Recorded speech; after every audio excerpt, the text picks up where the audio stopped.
On November 23rd, 2024, I became the world's greatest speedrunner. For a 1998 bowling game. And only in the Nintendo 64 emulator category. But still, look at that, baby. Who's number one? I am. But let's take a step back real quick. I'm certain you're wondering what on earth brought this all about. So let me tell you. It all began a long time ago, when I was much younger than I am now. It was to be a prestigious day. Not that I knew that yet, but that day, that simple, normal, average Saturday would begin my journey to being the best in the world. Yes, that simple, normal day of November 23rd, 2020. What? Yes, I know that's the same day as when I became the world record holder. Don't interrupt. Where was I? Oh yes, on that day, I was bored. I had just released my magnum opus, a melee-only challenge run video of Destiny 2's The Final Shape campaign, and I needed direction. As of yet, I had not received any recommendations from the poll I had placed on my channel after the video went live, so I set myself a challenge. I was going to become the greatest speedrunner in the world. My plan was simple. I went to a website where I could procure Nintendo 64 games, and went to the last page, assuming those would be either the least downloaded, or the oldest, or just the least played. Then I looked for one to catch my eye, and after ignoring a truly surprising number of Mahjong games, one did. It's time for the moment you've been waiting for.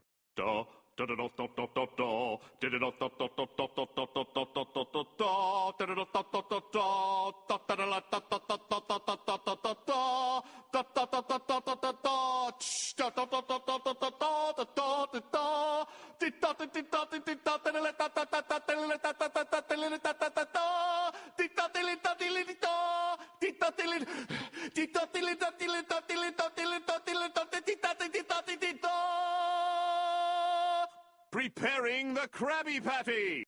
And so I searched for it on speedrun.com, and found that someone had already created a category. Luckily, there was only one run submitted, and it was for the PlayStation 1 emulator category, so I had no competition. So I did the truly logical thing. I downloaded the game, Brunswick Circuit Pro Bowling, played it a total of 1 time, set up a timer and OBS, and then recorded my second game ever. A short video upload and submission of a form later, bam, I'm the world record holder.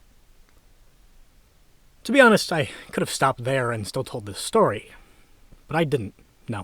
I didn't want you to think I was all about just doing this for the video, for the acclamation, for the renown, for the ability to brag about being a world record holder. Though I will be doing all of those things. No, still, I wanted to become a true speedrunner, someone who truly attempts to hone their craft and become the best. And so I would continue on. Even as the world record holder, I knew that there was room for improvement. I had in mind an ideal run, and I sought to make that run a reality. Yeah, it didn't work, but I did cut down my personal best, and thus the current world record, by over a minute, which I think is pretty awesome, just putting that out there. Hypothetically, though, I do believe that a perfect run would essentially be strikes all the way through, as the current time loss is from each frame taking 2 throws. If you're not familiar with bowling, which would be moderately confusing to me, but as you are, bowling is split into 10 frames. And each frame you have a maximum of 2 throws, except for the 10th frame, but that's a little different. The goal is to get all of the pins knocked down. This is 10-pin bowling. So, typically, if you're not good at bowling, you take a throw or two, make most of the pins, or all of them, and you move on to the next frame.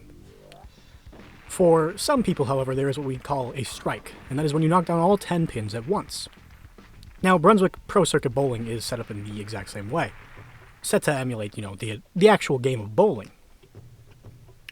And the problem comes from the fact that I cannot consistently make strikes as of right now. And to help illustrate this idea, I've split throws into 2 different categories. There is the normal throw, which I term as such because the character doesn't react to them in any way, and thus they're normal. Or they can be the longer throws, in which the throws are either so good or so bad that the character and the audience both react.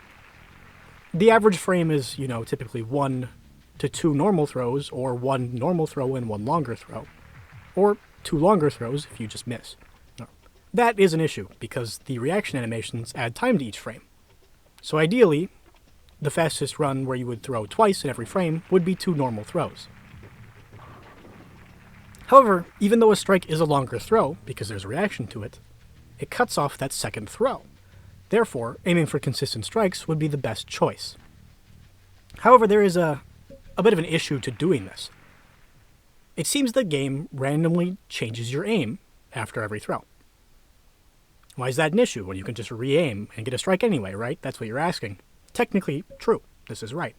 But then you would need to wait for this graphic to pop up, which then shows your aim, and then you would have to adjust it.